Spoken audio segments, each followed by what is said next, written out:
Ladies and gentlemen, welcome to Construction Complete, the show all about Super Mario Maker, Super Mario Maker 2. My name is Killjoy, and today we're looking at another level from my Super Mario Bros. 3 remix. For those who don't know, it is a series where I am taking every single level from the original game and trying to remix it. Some levels are more one-to-one, some are heavily inspired, and some are a bit different depending on what I can do with those levels. We're currently on World 3 at the moment. This is 3-2, and yeah, this is a level that is going to look familiar. It's not exactly the same as the original, but it's going to look familiar.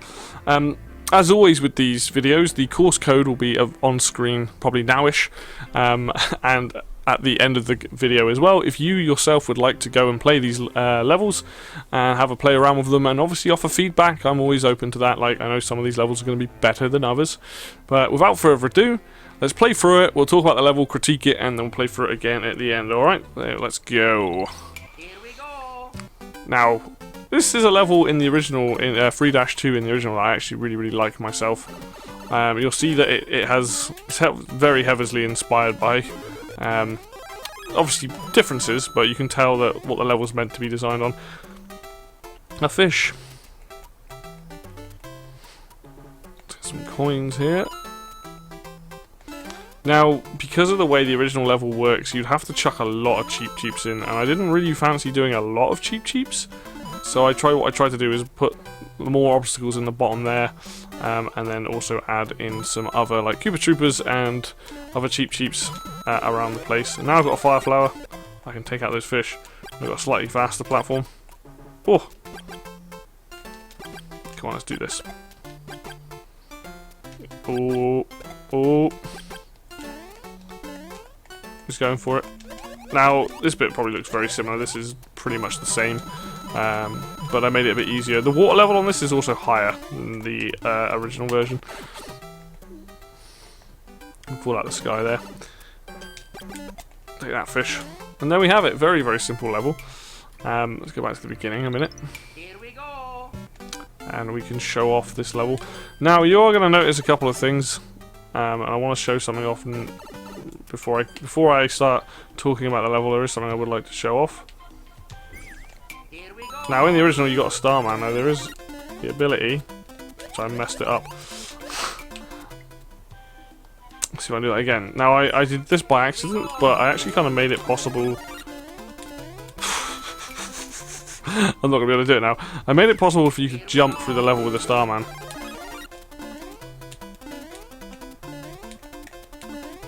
Well, up until that point anyway, because there's no more blocks, is there? But I kind of wanted to do like a bit of an Easter egg referencing back to the original, so that there is that. Anyway, let's talk about this level. So, it is designed to be similar to the level from the original game. The only thing I couldn't do is I couldn't have a cheep that tracks you through the entire level. It's not, to my knowledge, that's not possible. Because in the original one you have one that will go back and forth and constantly follow you. And then as you go along, more of them jump out the water. Here it starts off the same, there's kind of like platforms that you can jump on. I thought this was quite fun. You'll see the entire time at the bottom as well that there are cheeps just throughout. That's just there to be in the way. If you fall into the water, you are going to have to jump over them and deal with them that way. But yeah, other than that, it's you start the level and off we go. A couple of platforms, a power up, and onto the first platform. So pretty straightforward. Now, something that's unfortunate about this level, as you'll see now, is that these green cheeps will jump too early on at this speed. So when I'm still on this, if I stand at the back of this platform, at no point is a green cheep should not be able to hit me, basically. It will jump there. The only place I'll get hit is if I'm at the front of this. And by that Koopa Trooper, clearly. But yeah, if I do it again here, if I stand at the front of this platform, that's the only place to get hit. Now that is a genuine problem and mistake, or in that case I didn't even get hit by him. But it's a problem that I clearly overlooked when I made this level. It doesn't happen so much with the faster platform, as you saw, because they will jump at a similar speed. So I'm going to get hit by this dude? No. I hit him instead. But I realised that is a problem with the level. Let's just zoom out a minute so we've got a better view. The level is, like I said, very straightforward. You just get on the platform, you ride the platform, there are obstacles in the way. You've got your coins here, you've got that Starman there, more coins, a block, a couple of Koopa Troopers, another block. It shows you where the cheeps are. very straightforward level, to be perfectly honest with you. There's not a huge amount I can say about this level because it's all based around you being on this platform and then, you know, dealing with whatever's getting thrown at you from that platform, essentially. This is really where the level starts because of how much faster the platform's moving. So if I stand here, I'm going to get hit by Cheep Cheeps, probably. Yeah, and I probably will get hit by this one as well. I don't know, it went over my head because of the dart, but like... Ooh! I don't know. So there are certain places you can stand and get back as well. Let's go, boys. But you can see it's a bit of a problem with designing a level like this where... Because it's hard... Back in the old game, in the original game, they were timed to come out at a certain time where you either needed to jump or just move around, and that's kind of the same here. It's just I clearly haven't done the best job of it. But yeah, you get on this platform, there's more Cheep Cheeps, it's a bit faster, and then end at the end. So honestly, this level isn't that complicated. It's a much shorter level in a lot of ways. You're not doing a huge amount. Let's just play through it one last time here anyway while I'm talking about it. So critically, like, I can say this maybe isn't the most interesting level, and I've definitely had that feedback online where people have kind of been like, yeah, it's alright. And I understand that. Like, thematically, I actually really like this level. I think this is one of my favourite ones because it is so similar, but also it's a lot of fun kind of designing around using that platform, where it's like, oh, you've got to use this platform, otherwise you're going to be taking a very long swim. And because of that, I actually really, really like this level. Like, it feels very, very Super Mario Bros. 3. But you're not doing a lot. That's the problem. So I get that it's not the most interesting level. Let's just duck here and hope for the best. And there's not really much more I can say about it, other than, like, obviously taking more time to playtest the Cheep Cheeps and getting hit there. To playtest the Cheep Cheeps and kind of just, you know, potentially change up the obstacles. I mean, in terms of obstacles, I could have piranha plants from pipes, I could have more Koopa Troopers. I think definitely along this fast part, I should have had more blocks and things. This is probably one of those levels where, like, in terms of what the finished product is, I really like it, but it could massively be improved. Like, I feel like, let's just zoom in here a second, we could do things like this. We could put like a block here, put another block here maybe. We could have a Koopa Trooper. Just make you red. Oops. Oh, bad Koopa Trooper. We're gonna have this dude here. And this is just sort of some ways, you know, you can make the level a bit more interesting is by having a few blocks. You know, stuff to hit on the way, forcing you to jump, you know, potentially at the same time as the Cheep Cheeps. Ooh. And then also having to deal with this fool. Like, those are just some ways I can do a better job of it. So you can clearly see that maybe this isn't, that, like, you know, that it might be one of those levels I got a little bit overzealous with and kind of uploaded it and was like, oh, I really like this. But now going back and playing it, I'm like, yeah, some people are going to find it boring. It's literally down a pipe, you're on a couple of platforms, you travel on one, you get off, you travel on a faster one, and it's the end of the level. So the lesson here really is, even if you think it's fun, I mean, you don't want to make it too difficult, but by giving the player, just by putting coins down or by putting blocks down, what you're essentially doing is causing the player to jump. And especially on this fast platform, what that means is I've got more chance of hitting the Cheep Cheeps. So, you know, so it's a risk-reward thing. You might just go, nah, and then but like you're like, no, I will jump for them. So you could have more coins along here and make it more of a challenge without actively putting more enemies on screens. You're forcing the player. So let's just put coins down everywhere. Let's just do this here and here. I'll take some of these off in a minute, but there. Let's see what happens now. So now there's coins. I want to go for the coins. I'm now having to jump, avoid the Cheep Cheeps. And I'm now thinking, like, you know, I'm actively got to be like, oh wait, yeah, they're going to jump out and get me. So what I'm doing there is increasing difficulty by letting the player have a choice rather than just standing there and ducking and realizing, oh, I don't need to worry about these Cheep Cheeps that just jump over my head. By adding coins in, what you're essentially doing is saying, okay, so it's a risk reward now. If you want those coins, you are going to have to get entangled with those Cheep Cheeps, so you do have to be aware of them. And I think that would have been a perfect way to make this level better, actually.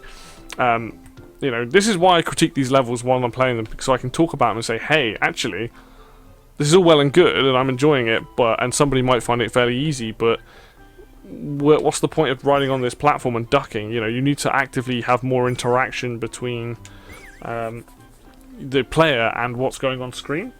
So in this case, you've got the cheap cheeps and you are trying to avoid them, but how do I get the players to interact more with the cheap cheeps? I know, I'll put down coins. Coins are always a great way because that's the collectible of the game. Or maybe you put down question mark blocks. There are things you can do that you can get the player to interact with, you know. And I think that's really important. I think that's what this level is missing. Not so much on this first one, like you've got the coins, you've got the blocks. Like this part I actually quite like. There's not that many cheap cheeps, it's just you dealing with obstacles as you're riding along a platform. And then suddenly you're just riding along a platform and then you're realising, if you realise the pattern, go, oh, I don't have to worry about these cheap cheeps. I can duck, I can stand in a certain place, and then the level's over. Whereas I can add things here to this entire track and be like, let's make this more interactive for the player. Let's make it more creative, more interesting, so they're not literally just stood there and ducking or just moving left and right to avoid the cheap cheeps. So I think it's really important to make sure that you're aware of whenever you make design like this, you know, how do you want the player to respond? I've talked about when you have a auto-scrolling level, if you want to slow the player down, put down coins, put down blocks, put down something that will slow the player down so that they don't go too far too fast. Whereas in this, you're like, how do I want the player to interact with these cheap cheeps with these enemies? I want there to be a risk reward. You know, the platform's already moving fast, so the risk reward is, oh, if I fall off into the sea, I've then got to deal with all of these cheap cheeps. But at the same time, if you don't put anything there, you can just stand on it and it's not. The platform itself, moving at that speed, is also a challenge. I think that's why you've got to be aware of it. You go, okay, players moving. If I was doing something crazy, like this is why coins work better than doing something like this. If I was essentially just doing this, oops. Let's just drop down a bunch of cheap cheeps up here. This is how not to make a level, by the way. Here we go. This is too much. You see? Here we go. Oh. They drop down at whatever speed. I'll see if I can make it through it, but you can see, like, by putting the coins there, you're making the player react. But now what I'm doing is essentially, I don't know how I'm surviving this, but you can see it's just like, that's crazy. Unnecessary. And that's not a good level design, you know? Like, maybe on the last level you might consider doing something crazy like that, but you don't just add that many enemies in. Like, that's just silly. So that's why, hopefully, if you're interested in making levels, think about every interaction. When Mario's running along the ground, like on a normal Mario level where you're running along the ground, you're not riding platforms, it's not an auto-scroller, the player is completely in control and you're making obstacles be like pipes, enemies, and you're also putting like gaps in the floor. Whereas this level, you're on a platform. Yeah, you're not going to die if you fall off of it, but you're going to be severely slowed down and you're going to have to deal with a different obstacle.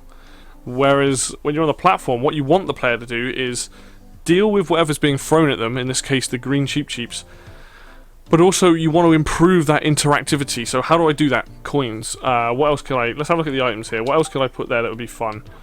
You could potentially put spikes in the way, so you have to jump over the spikes, but maybe that's a later level. Maybe you don't want that too early on this world, because you're trying to get people used to the fact that there's water now. You could put bouncing blocks. You can do donut lifts, one-ups, power-ups and a tool. Like any items to kind of work. Most of these enemies I probably wouldn't. Obviously the cheap I would. Potentially more pipes. You could have pipes sometimes in the way. You have to jump on top of the pipe and over. You know, there's plenty to think about, really, in the grand scheme of thing. You could have twisters, you could have icicles. Like, it's just getting the balance right. You just don't want to make it too difficult. You could put a P-switch down that changes all the blocks to coins. It's another way of doing it. So you're constantly trying to get the player to interact. Another way, on and off switch. Fantastic version for that. Excuse me. You might have to hit on and off switches as you're going along to like have interactions as well. So it's really making you think about, hey, I've built this level, but okay, the interaction that I wanted where people are avoiding these cheap cheeps, well, this isn't quite what I imagined. you know. So by adding in coins and having me jump and all sorts of stuff is far more useful. You know, it's definitely something to think about, and I can clearly see the mistake I've made with this level where maybe it's just a little bit boring. But let's play through it one more time. I think hopefully, if anything, you've learned something if you're making your own levels, that always be aware of like the interaction between the player and the level, or in this case the player and the obstacles, and the fact that I'm not just running along the ground. I do have to deal with, I do have to deal with the fact that, you know, even right now it's not so bad, it's a bit slower. I don't mind building up to it. You know, okay, here's an obstacle with some coins, I'll get that. Oh, a star man. I'm not going to use it because I can't be bothered to rush across, but I'm making the player jump. Oh, there's coins. Or maybe there's just another star man in here. Oh no, wait, it's just a block. Oh look, there's Koopa Troopers. Like, I'm constantly trying to get the player to think about jumping. As you can see, like, you need to be aware that, like, nobody wants to just be stood on the platform, and that's what the problem is here. Like, yeah, I can still jump for here. If I don't know the pattern, I probably would jump for these. So you can already see that this is far more interaction than I've been doing the entire time. And that's way more fun. But if you're good enough at it and you want more interaction, put some coins down there, put some blocks, put some pipes in the way maybe. Just make it doesn't have to be super complicated or super hard. Just initiate more action from the player and the cheaps if you want that to work like that. But hopefully you can see like what the level's based on. Hopefully you can see why I'm quite critical of it, because, you know, I want these levels to be better. And obviously, again, if you play it yourself, offer some feedback and tell me why you think, or what you would change and whatnot. So, but yeah, that's gonna do it for me today then, guys. Thank you very much for watching as always. If you like the video, hit like. If you want to see more content like this, obviously hit subscribe. The links for Facebook and Twitter will be down below in the description box. And again, as always, the course code will be at the end of this video, as well as at the start of the video, if you do wish to go and play the level yourself. So until next video, I'll see you then.